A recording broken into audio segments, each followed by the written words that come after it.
पंजाब के मुख्यमंत्री भगवंत सिंह मान ने नई दिल्ली में केंद्रीय खाद्य और सार्वजनिक वितरण मंत्री प्रहलाद जोशी से मुलाकात की। मुलाकात के दौरान उन्होंने राज्य के किसानों और मंडियों के लिए कई महत्वपूर्ण राहत उपाय सुनिश्चित किए। इस दौरान केंद्र ने पंजाब में पड़े 155 लाख मीट्रिक टन अनाज की लिफ्टिंग के लिए विशेष रेलगाड़ियां चलाने की सहमति दे दी, जिससे रबी मंडीकरण सीजन से पहले राज्य में अनाज भंडारण संबंधित गंभीर संकट से निपटने में मदद मिलेगी।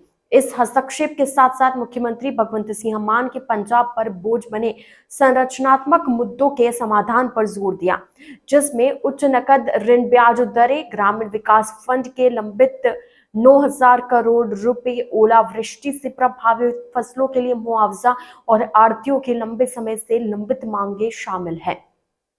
केंद्रीय मंत्री ने इन मुद्दों पर सकारात्मक प्रतिक्रिया दी और लंबित मुद्दों के समाधान के लिए उचित स्तरीय व्यवस्था बनाने सहित ठोस कदम उठाने का भरोसा दिया।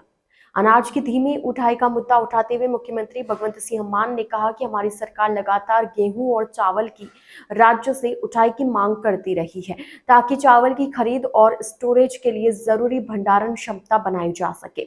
हालांकि पिछले कई महीनों से राज्य से गेहूं और चावल की औसत उठाई प्रति माह केवल 5 लाख मीट्रिक टन रही है। एक अन्य मुद्दा उठाते हुए मुख्यमंत्री भगवंत सिंह मान ने कहा कि खरीद के लिए फंडों का प्रबंधन भारतीय रिजर्व बैंक द्वारा अधिकृत स्टेट बैंक ऑफ इंडिया के नेतृत्व वाले बैंकों के समूह द्वारा किया जाता है। उन्होंने आगे कहा कि भारतीय स्टेट बैंक जो ब्याज दर वसूल रहा है वो भारतीय खाद्य निगम पर लागू रिकवरी दर से 0.5% अधिक है और मासिक मिश्रित आधार पर ब्याज लग रहा है। उन्होंने आगे कहा कि हमने यह मुद्दा केंद्रीय वित्त मंत्री के पास भी उठाया है। तीसरा मुद्दा ग्रामीण विकास फंड से संबंधित है। हमने बार बार कहा है कि हमारी मंडियों तक जाने वाली सड़कों के निर्माण की जरूरत है और हमने विधानसभा में एक बिल पास किया है, जिसमें कहा गया है कि यह पैसा केवल मंडियों की मरम्मत, मंडियों के आधुनिकीकरण और मंडियों की सड़कों को बेहतर बनाने के लिए इस्तेमाल किया जाएगा। हालांकि कैप्टन अमरिंदर सिंह के नेतृत्व वाली पिछली सरकार ने इन फंडों का दुरुपयोग किया, जिसके कारण यह पैसा रोका गया। मुख्यमंत्री ने आगे कहा कि हमने इस मुद्दे को भी जोरदार तरीके से उठाया है और हमें भरोसा दिया गया है कि आने वाले दिनों में इस संबंध में कोई व्यवस्था बनाने के लिए सचिव स्तर पर बैठक बुलाई जाएगी, जिसके माध्यम से यह फंड जारी होना शुरू हो जाएगा।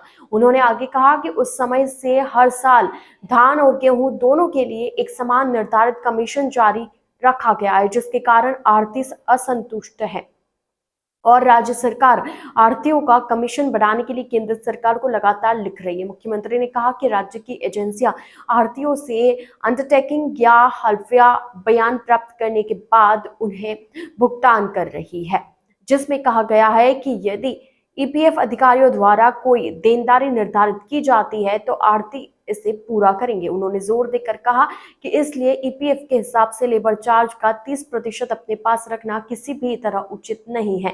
केंद्रीय मंत्री से अपील की कि वे एफसीआई को राज्य एजेंसियों की तरह हल्फिया बयान देकर भुगतान जारी करने के निर्देश दे।